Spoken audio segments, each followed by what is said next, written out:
ईश्वरीय या देवभूमि कही जाने वाली भारत भूमि में आज फिर निकली एक ईश्वर की प्रतिमा। नमस्कार, आप देख रहे हैं सालासर न्यूज़ और मैं हूं विनय कुमार। अभी हम उपस्थित हैं दमनगंगा नदी के किनारे चनौद के पास। आप जैसा कि आप देख सकते हैं हमारे सामने एक ये आपको काले कलर की प्रतिमा दिखाई दे रही होगी। देखने के अनुसार ये ऐसा लगता है जैसे सूर्य भगवान की प्रतिमा है। बात करेंगे कि ये भाई को जो यहाँ पर प्रतिमा मिली तो कब और कैसे और किस समय में उनको ये प्रतिमा यहाँ पर मिली। मैं सुबह 11:30 बजे जैसा दमनगंगा नदी किनारे चनौद का हमारा खाड़ी है।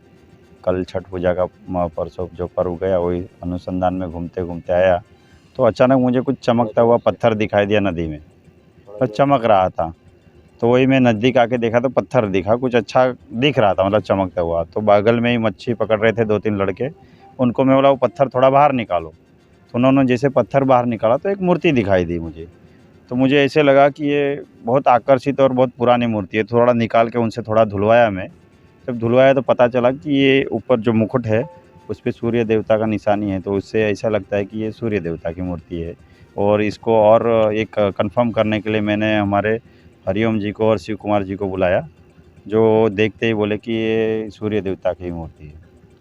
जैसा कि आपको बता दें, जो बिहार का सबसे माना जाना वाला त्यौहार है छठ पूजा, तो उसमें डूबते हुए सूरज और उगते हुए सूरज दोनों को अर्घ दिया जाता है।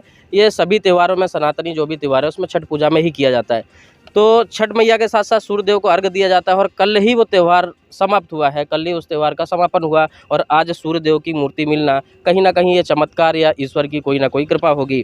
तो यहाँ पर छठ पूजा भी मनाई जाती है क्या? हाँ, यहाँ छठ पूजा बनाई जाती है। कितने सालों से छठ पूजा यहाँ पर हो रही है? ये 15 साल से बनाई जाती है। 15 यहाँ साल के से हो रही है। लोग हैं, सब बनाते तो हैं। कोई कमेटी वगैरह यहाँ पर कोई संस्था बनी है या यहाँ समाज के छठ लोग ही? पूजा उत्सव समिति है जो यहाँ के लोग मिलके आपस में मिलके चलाते हैं। तो जब 11:30 बजे आपको ये मूर्ति यहाँ पर मिली तो आपके साथ में और कोई था यहाँ पे? मेरे साथ हमारे एक मित्र थे, वो भी था साथ में। कितने लोग होंगे करीब यहाँ पर 11:30 बजे? खाली वो 2 बच्चे थे मच्छी पकड़ने वाले और हम लोग 2 ही जन थे। तो 11:30 बजे जब ये आपको मूर्ति मिली उसके बाद फिर क्या किया आपने इस मूर्ति का? इस मूर्ति को नदी किनारे साइड में निकाल के धो के में रख दिया। फिर हमारे शिव कुमार जी को बुलाया और हरिओम जी को हमने फ़ोन किया। तो शिव कुमार जी थोड़े आने में लेट हो गए, उनको काम से। हरिओम जी आए, बोले चलो देख लेते हैं। वो आते ही उन्होंने पहचान लिया सूर्य देवता की मूर्ति है। तो हमने उसको उठाया और साफ़ सफाई करके यहीं पे उसको जल अभिषेक, दूध अभिषेक करके यहीं इसको स्थापित करने का ये कर रहे हैं। तो अभी क्या सोचा, ये मूर्ति जब मिली है तो क्या करेंगे अभी इसी मूर्ति का? इस मूर्ति का तो सर हम लोग का क्या है, हम बिहार के रहने वाले हैं एक्चुअली, और ये सूर्य देव की मूर्ति है। हमारे बिहार में बहुत बड़ा त्यौहार के रूप में इसको माना गया है और इनको हम लोग चाहते हैं कि यहीं पे एक मंदिर बना दिया जाए सूर्य देव का। और यहाँ छठ घाट पर हम लोग कम से कम 25 से 30 मेंबर हैं हमारे। 32 अभी हैं। हाँ, 32 मेंबर मैंने मिल करके इस घाट को मैंने करीब 14-15 साल से हम लोग मैंने चला रहे हैं। ठीक है सर। और जितने हमारे बिहार के हों, यूपी के हों, महाराष्ट्र के हों, किसी भी कहीं कोई भी मैंने राज्य से हों, अगर हमारे श्रद्धा में शामिल होते हैं उनको उचित जगह, उचित सब कुछ व्यवस्था करके हम लोग का देना सर काम है। बिल्कुल। तो आप जब आए, आपने मूर्ति को जब देखा तो किस हाल में थी मूर्ति? मिट्टी लगी हुई थी या साफ थी मूर्ति? नहीं, साफ नहीं थी, बहुत मिट्टी लगी हुई थी। तो हम लोग उसको साफ किए हैं पानी से। एकदम नीचे तो मूर्ति जब आपने उठाई तो मूर्ति का क्या भार था? हल्की है मूर्ति? बहुत वजन है। काफी वजन वजन है। हाँ। तो कैसा पत्थर की मूर्ति है या लोहे की? नहीं, पत्थर की है। काले पत्थर की मूर्ति है। कैमरामैन से कहूँगा जरा एक बार मूर्ति दिखा। और मूर्ति देखने में आपको काफ़ी प्राचीन दिखेगी क्योंकि ये पत्थर की पूरी मूर्ति है और काफ़ी भारी भी है।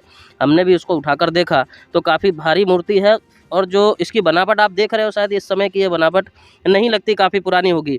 अब सबसे बड़ा सवाल ये है कि मूर्ति यहाँ तक इतनी भारी भरकम मूर्ति आई कैसे होगी? ये तो एक चर्चा का विषय होगा। ईश्वर की कृपा है और भारत के अंदर ऐसी कई जगह पर आपने देखा होगा, कई बार ऐसा सुना भी होगा कि ईश्वर की जो मूर्तियाँ हैं, जो प्रतिमाएँ हैं, वो कहीं ना कहीं निकलती रहती है क्योंकि भारत भूमि को कहा जाता है कि ईश्वर की भूमि है। स्वयं साक्षात इस धरती पर ईश्वर ने जन्म लिया और वो यहाँ पर रहे भी।